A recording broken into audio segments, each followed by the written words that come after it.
Can I borrow your dining table and chairs again this year? Just for next weekend. We're hosting Friendsgiving.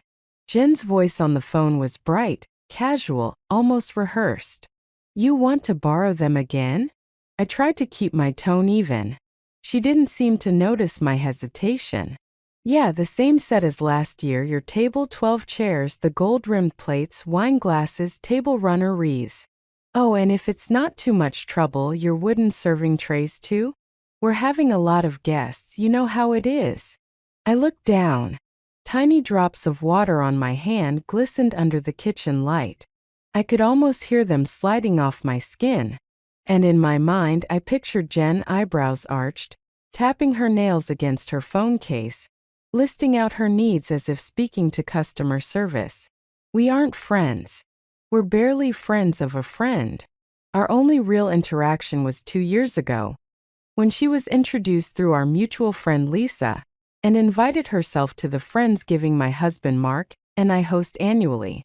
She arrived 2 hours late with a collapsed bruschetta platter and complained about parking. The next day, she sent me a long list, asking to borrow my entire dining setup for her Friendsgiving, an event she'd never invited us to.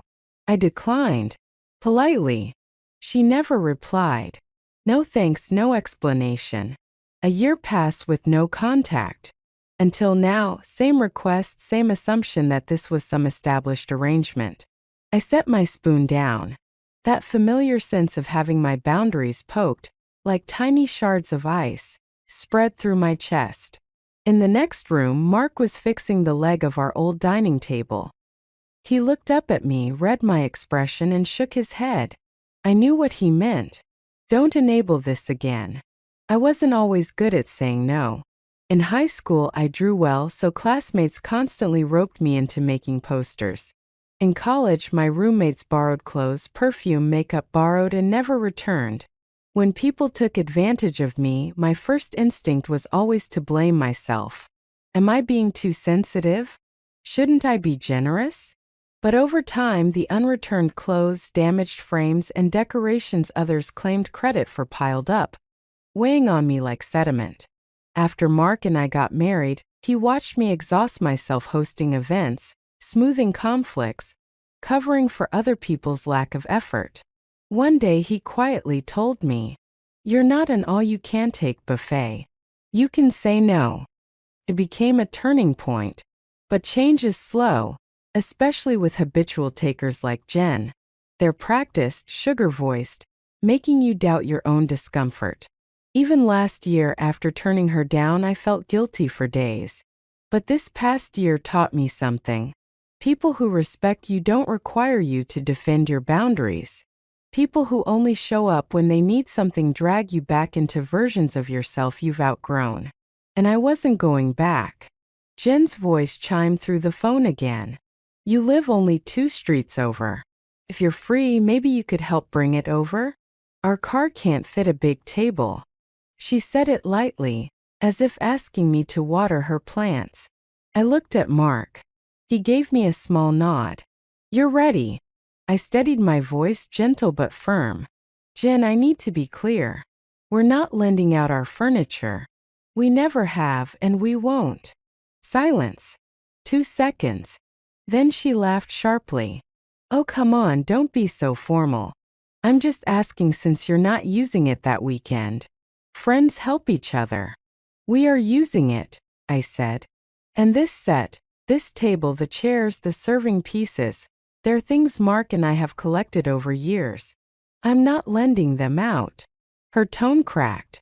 It's not like your table is an antique. It isn't, I said. But Mark and I built it. And I'm not sacrificing our time and our things to support an event that has nothing to do with us. What's that supposed to mean? She snapped. You haven't spoken to me in a year, I said evenly. But whenever you do call, it's to ask for dozens of items for your party. Last year was the same. We're not friends. You've never treated me like one. Something thin and brittle snapped in the silence. I continued, I'm not comfortable being used as your storage room.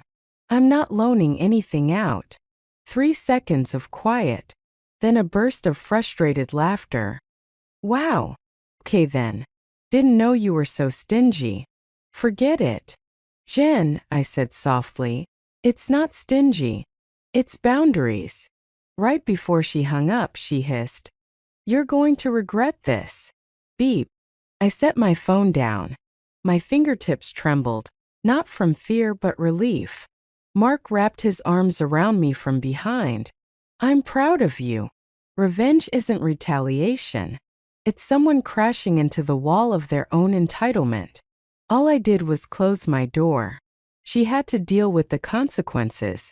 3 weeks later, Lisa came over carrying a warm sweet potato pie. The house filled with chatter as 20 of our friends settled around the handmade table Mark and I built. As the evening softened, Lisa leaned in conspiratorially. I have to tell you about Jen's Friendsgiving. You're going to die. I raised an eyebrow.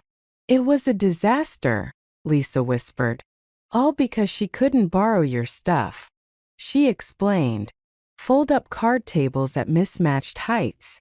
A plastic tablecloth that ripped and smelled like petroleum jelly. Decorations sliding into Rob's lap. Guests showing up with their own plates. Someone even brought a flimsy picnic dish. The main course 2 hours late because a cheap plastic roasting pan melted in the oven.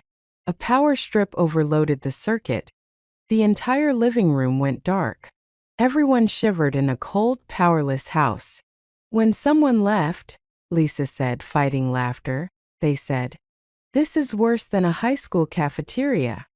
Her shoulders shook as she tried not to laugh aloud. I listened, expecting a jolt of vindication. Instead, I felt a quiet kind of clarity. Some people rely on borrowed appearances to keep their world polished. When those borrowed pieces vanish, reality exposes itself. Lisa added.